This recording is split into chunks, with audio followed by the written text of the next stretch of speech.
Hey everyone, let's have a goals check-in for Q1. It's going to be messy because I didn't make any goals. We'll talk about reading first and then life stuff later. And I'm going to make some goals sort of for the second quarter. So, reading. How's my reading going this year?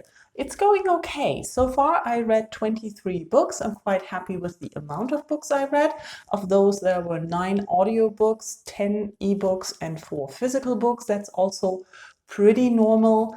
I slowed down a little bit on audiobooks this year, and there were some more bigger books. When I look at the amount of pages I read 3,242 and listened to 3,433 minutes. So that's about 1,000 per month, a little bit more for the minutes. That's also averaging out of what I normally read. So everything's going quite normal. The average length for a book is about 232 pages, and the average length for an audiobook is about 438 minutes. I am trying to up that a little bit and not read only short books this year.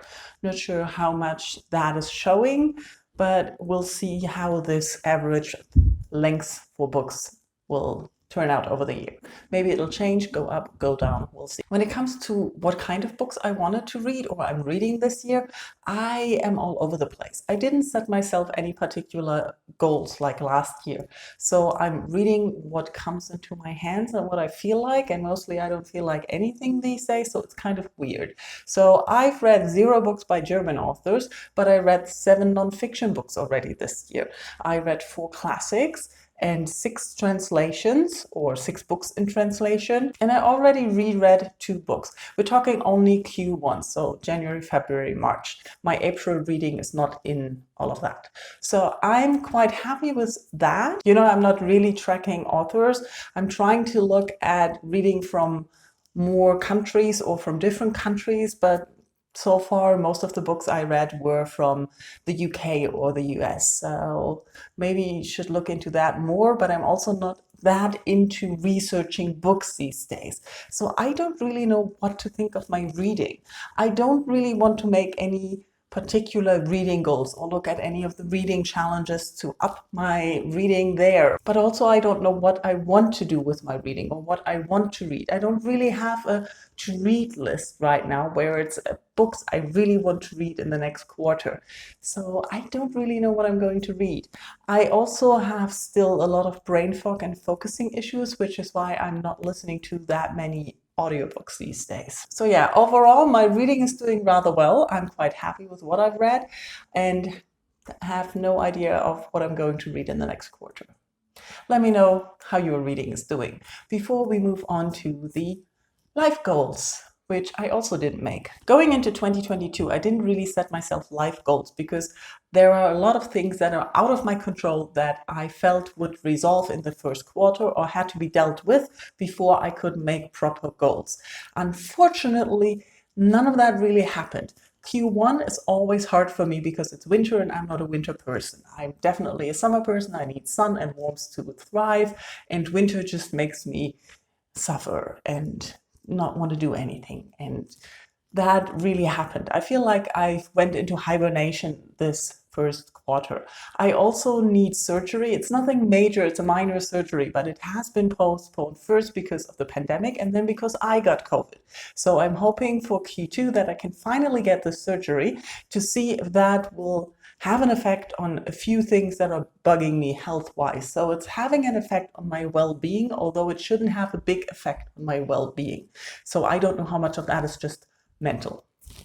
So those are 2 big issues already that I had lingering and working against me going into 2022. On top of that, there is the work situation. As you probably know, my job or the department I'm in is going through a reorganizational part or process. And we were supposed to find out how things are going to be or which direction our own position will go by December, but we didn't, and we still haven't. So I expected for that to resolve in the first quarter as well, which of course it didn't. So I'm not exactly sure how to make goals if I don't really know where my job is going. At the end of March, one of my colleagues retired and we don't have a replacement for her yet. So currently I'm working my job and her job. So I'm overloaded with work, let's be honest. And I need to reorganize a lot of things on my own place to manage all that extra work. And I hope that I can do that in the next quarter. So a lot of things are dependent on where things out of my control are going. But I can affect little things about the position or about my own workload by getting better organized in that. So I'm hoping to get all of that done by the end of Q2 and spend a lot of time in that. That, of course, has an effect on everything else that I can do. It's taking a lot of energy and a lot of time. The positive thing is that since April, I can go back to the office every day, which I already notice makes me more efficient again. So I can get through a lot more work in less time than when I'm home every other day. So that is a good thing. I'm much more optimistic now that I'm back at the office every day that I can actually manage the workload without doing overtime every day.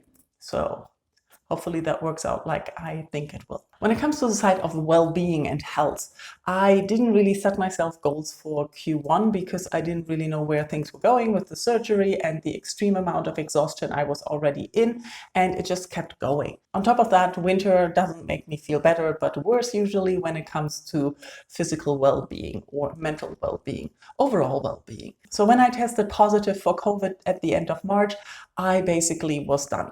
I was so exhausted and had to take a break, and I reduced work hours because I couldn't stop working as I wasn't sick. I was just tested positive, but I had mild cold symptoms, so I could work, and I was afraid of all the workload I'd have if I don't work.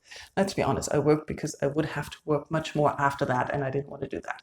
Anyways, so what basically happened is with me getting COVID, I immediately stopped exercising. For one, because I couldn't go out. For the other, I was exhausted. So I really gave into the exhaustion and tired and allowed myself to sleep more. Well, to try to sleep more. I still don't sleep well or a lot, but I allowed myself to be less productive, to be less active, and to just be tired and exhausted. After I came out of isolation, I thought I could go back to going on daily walks, but it turned out it was very exhausting as well. And after I went for a walk, I just had to lie down and do nothing. So what I still have right now at the end of April is I'm not back to exercising as I used to. I'm not back to running. I'm not back to going on daily walks. I basically exercise a minimum every other day, and then I'm exhausted. So one of the main goals for Q2 for me is to see if I can get back into a physical state where I feel more comfortable, and definitely running, because I can tell not going on runs is not good for my mental health. And it's hard. My brain automatically goes to lying on the couch doing nothing but watching TV. It doesn't make me happy. It doesn't make me feel better. I like doing that. I want to do that, but not in the amount that my brain currently wants to do and is doing, because I can't do anything else. I have lingering brain fog. So most of my focus time or energy I have to concentrate goes to work. When it comes to reading, I drift off a lot. I can't focus as much. When it comes to learning Korean, I forgot everything I learned in the first week of April and had to redo it. When it comes to my physical well-being and my mental well-being, I think I want to prioritize and see that I can get back into a exercise or state where I can work out the same way I did before 2022. So that I can go on runs 3 times a week, that I can exercise daily, that I can do strength workouts and cycle and do all those things without having to go back to bed afterwards. Like the other day, I did a 10-minute Tabata workout before work, and I was like, that wasn't a good idea because I was so tired and exhausted all day at work. And I want to feel more resilient on the physical part again. And I noticed that not going on runs is not well for my mental health, just as well as I am enjoying running and I miss running. Honestly, I almost cried the other day as I watched someone run on a show. Yes, I'm at that state of missing running. I know people don't understand, but if you're a runner, you do. So those are already two big life goals for Q2. One, to really get better organized at work, and the other is getting my physical and mental health back on track, let's say it like that. Then I also have this Korean learning goal. You have heard me talk about learning Korean quite a while, and I'm struggling with finding time, making time, and practicing. The Pimsleur courses I used last year worked well because I could do them on daily walks. I didn't have to do anything at home. I didn't have to practice anything. It was all done while I was out walking. But since those courses ended, I had trouble finding something else. I replaced it with Talk to Me in Korean right now. And I think this is the best option for me. It works also with the podcast, and I can manage listening to the podcast. But the practice part, where practice the grammar, practice vocabulary, all of that has to happen at home. And I decided to go get the books that they offer for the levels. I got the grammar book and the workout book for level 2, which is finished, and for level 3, which I wanted to finish in April because it's 30 lessons, and I thought 1 lesson a day, it's not so hard. Turns out it is. So my goal for Q2 is to finish level 3 and level 4. So it gives me 2 more months to finish the rest of level 3 and a full level 4. And I need to find a better way of practicing more, but I don't know how, because after spending my time at work on a computer so much, I really don't have enough time or energy or want to spend more time staring at a screen, which is why I bought the books, to have something physical to work with, which is working much better than the app or the website. But still, I need to find more time to do that. And that is something I need to rethink in general for Q2. Time. I don't have time for all the things I want to do. I have noticed now that I'm back at the office every day, I'm falling behind on watching BookTube videos as much as making them, even more than before, because I can't parallel work and have YouTube on the side, because that doesn't work in the office. So something has to give. I don't have time to read as much and learn Korean and exercise and work and do YouTube and watch YouTube, and also consume a lot of the other TV time my brain wants to have. If I could cut that out, that would be awesome, I guess, but I would miss something. So that's not an option. Cutting it down would be great, but mostly I come back from work these days and I'm just knackered, and then that's all I want to do. Lie down on my couch and watch TV. Anyways, so goals. I have some. They're a little bit vague and depending on a lot of outside effects. But let's see how that is going. This turned out to be a much more rambly and longer video than I wanted.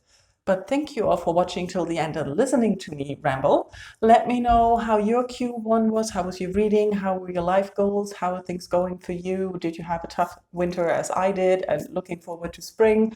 And did you make any goals for Q2? Do you have something you want to definitely work on in Q2? I think I'm working on too many things at the same time. That's a problem, but I need to work on all those things to make me happy. Anyways, let me know in comments how you're doing, and thank you all for